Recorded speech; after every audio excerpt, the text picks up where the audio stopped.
जय श्री राधे। पूज्य श्री सद्गुरुदेव भगवान के चरणों में प्रणाम। आज पूज्य श्री सेठ जी भगवान नाम महिमा के विषय में कहते हैं।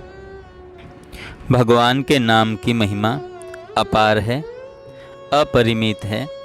वाणी के द्वारा उसकी महिमा स्वयं भगवान भी नहीं बतला सकते, तब दूसरा तो बतलाएगा ही क्या। जैसे खेत में बीज किसी भी प्रकार से बोया जाए उससे लाभ ही लाभ है, इसी प्रकार भगवान के नाम का जप किसी प्रकार से किया जाए उससे लाभ ही लाभ है। श्रीमद् भागवत में बतलाया गया है, महापुरुष जानते हैं कि चाहे पुत्र आदि के संकेत से हो, हंसी से हो, स्तोभ से हो या अवहेलना से, अवज्ञा से हो, वैकुंठ भगवान का नाम उच्चारण संपूर्ण पापों का नाश करने वाला है। जो मनुष्य ऊंचे स्थान से गिरते समय, मार्ग में पैर फिसल जाने पर, शरीर पर चोट लग जाने पर, सांप आदि के डसे जाने पर, बुखार हो जाने पर, युद्ध आदि में घायल होने पर विवश होकर भी भगवान का नाम लेता है, वह नरक आदि किसी भी यातना को प्राप्त नहीं होता। फिर यदि नाम का जप मन से किया जाए तो उसकी बात ही क्या है, क्योंकि मानसिक जप की विशेष महिमा बतलाई गई है। नाम की महिमा सभी युगों में है, किंतु इस कलयुग में तो इसकी महिमा और भी विशेष है।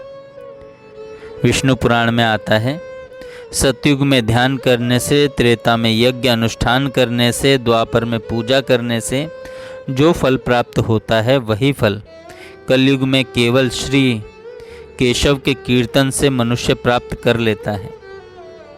नाम का जप यदि ध्यान सहित किया जाए तो सारे विघ्नों का नाश होकर आत्मा का उद्धार हो जाता है।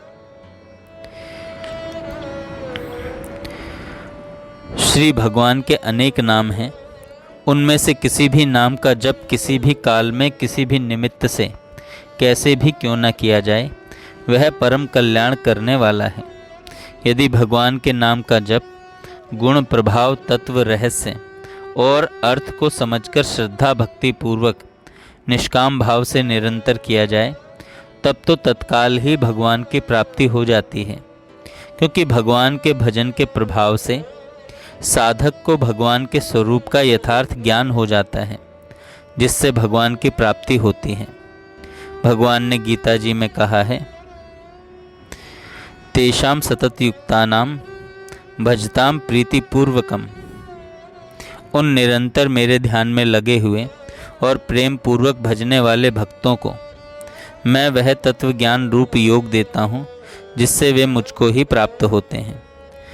श्री भगवान बाहर भीतर सब जगह व्यापक हैं, परिपूर्ण हैं, किंतु अज्ञान के कारण नहीं दिखते। वह अज्ञान भी भगवान के नाम जप के प्रभाव से नष्ट हो जाता है। श्री तुलसीदास जी ने कहा है, राम नाम मनि दीप धरु, जीह देहरी द्वार, तुलसी भीतर बाहिर हूँ, जो चाहसी उजियार। भगवान नाम जप के प्रभाव से सारे पापों का नाश होकर पापी भी परम गति को प्राप्त हो जाता है। श्री तुलसीदास जी कहते हैं, जब ही नाम हृदय धर्यो, भयो पाप को नाश, मानो चिनगी अग्नि की परी पुरानी घास। फिर धर्मात्मा की तो बात ही क्या है। अपितु अजामिल गज गनिकाऊ, भय मुकुट हरि नाम प्रभाव। फिर धर्मात्मा की तो बात ही क्या है। द्रौपदी एवं गजेंद्र के जैसा प्रेम होने पर तो सकाम भजन से भी भगवान मिल सकते हैं। फिर निष्काम भजन से भगवान की प्राप्ति हो जाए, इसमें तो कहना ही क्या है। जो मनुष्य हर समय भगवान के नाम का स्मरण करता है उसके तो भगवान अधीन ही हो जाते हैं। सुमिरि पवन सुत पावन नामू, अपने बस कर राखे रामू। यह स्मरण रखना चाहिए कि भगवान के सभी नाम समान हैं, चाहे जिस नाम का जप किया जाए, चाहे जिस नाम का जप किया जाए, सभी कल्याण करने वाले हैं। जैसे पानी, जल, नीर, वाटर आदि जल के ही विभिन्न नाम हैं और उन सब का एक ही अर्थ है।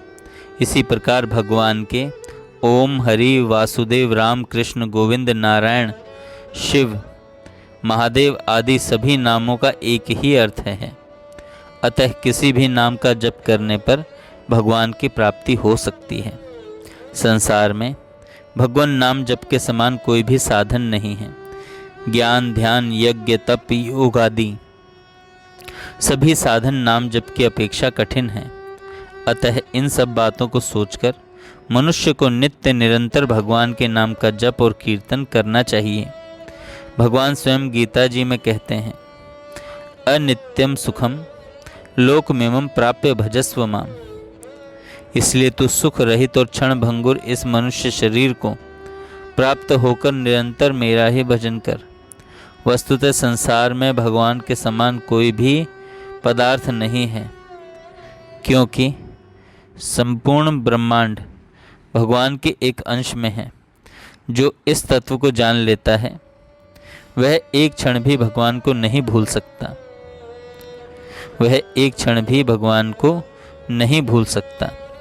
इसलिए हम लोगों को उचित है कि भगवान के शरण होकर भगवान के नाम के गुण, प्रभाव, तत्व, रहस्य और अर्थ को समझकर श्रद्धा भक्ति पूर्वक निष्काम प्रेम भाव से ध्यान सहित गुप्त रूप से भगवान के नाम का मानसिक जप नित्य निरंतर करते रहना चाहिए। जय श्री राधे। जय